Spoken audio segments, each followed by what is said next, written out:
What's going on, Jerome's? So all off season, Chef Kwesi has been cooking up some amazing meals for the Minnesota Vikings. 3-star Michelin, and it's been delicious. But he may have just given us food poisoning. So in a move which, on its surface, doesn't make a lot of sense, and Kwesi will be addressing the media jackals today. So hopefully we'll get some answers there. But I don't understand this one.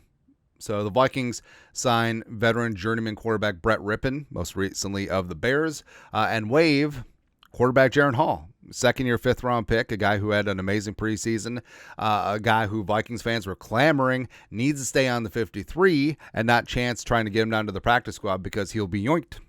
Just grab like that.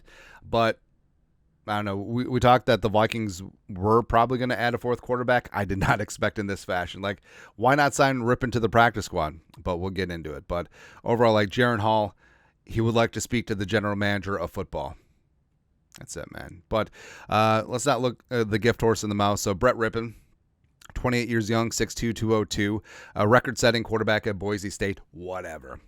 Hey, congratulations for breaking Kellen Moore's records. It's great. Was a UDFA in 2019. Spent 3 years with the Broncos. And yeah, Brett Rypien is the guy that was getting it on with Dalton Reisner and that sideline skirmish that went viral back in the day. Because a lot of people think it was Reisner and Russell Wilson. It wasn't. It was Reisner and Brett Rypien, which is kind of funny because apparently they're really good friends, but sometimes friends argue on the sidelines in a national televised game.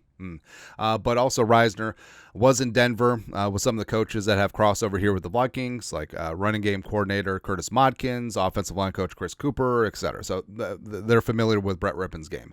And then Rypien bounced around the league a little bit, spent 2023 with the Rams, Jets, and Seahawks, and then ended up in camp with the Bears this year, and frankly looked really damn good in the Hall of Fame game. Looked good in preseason. There was some thought that he would be on the Bears roster, but they decided to roll with Caleb Williams, as well as Tyson Badgett, the pride of Shepherd University in year 2.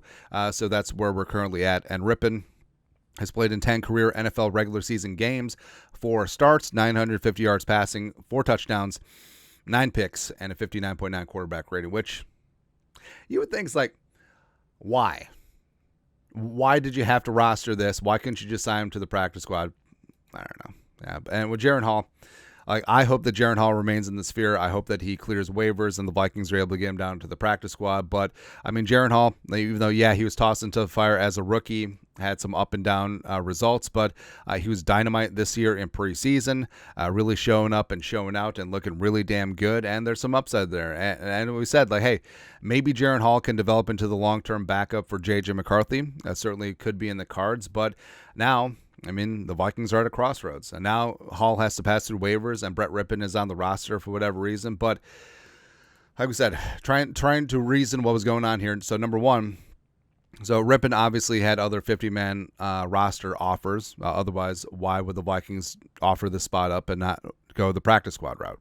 Also, I mean, did the Vikings rate Brett Rypien higher than Jaren Hall? Like, yeah, I mean, us fans, we love Jaren Hall because that's, recency bias is in there too. And Jaren Hall beat up on some of the Browns and Eagles 2s and 3s. But obviously, they like Rypien a little bit better.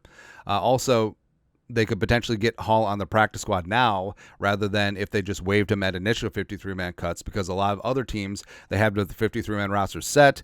They have their practice squad set, and maybe they're looking for a third or fourth quarterback. They already did that. So this could be like a sneaky good move here by Kwesi. Also, so Kevin O'Connell definitely played up the fact that Jaren Hall had a minor leg injury, and could that be just being put out there just to put a seed a little bit of doubt in other GMs' minds. Like, hey, don't take Jaren Hall, because remember, he's passing through waivers, so other teams would have to add him to their 53-man roster if they made that waiver claim. So maybe that's just a little seed. I was like, hey, you're really going to put a quarterback and use up one of your waiver spots on a QB who's injured. Is that what you're going to do? You sure about that? But once he does get through waivers and they can sign him to the practice squad, and plus he could protect up to 4 practice squad players a week, so they could protect Jaren Hall all season. So is this a calculated risk? I mean, if so, fine. Like, I do think that Hall will probably get through waivers, but it's not 100%.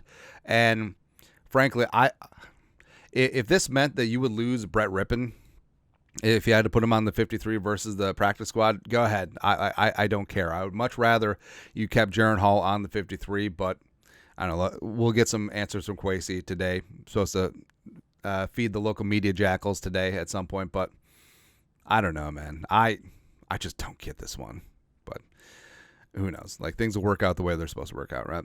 But your thoughts are thoughts. Vikings sign former Bears quarterback Brett Rypien and waive Jaren Hall. Let us know your thoughts, our thoughts, comment section below. Subscribe for daily Vikings takes. You know what to do. Skol, production value.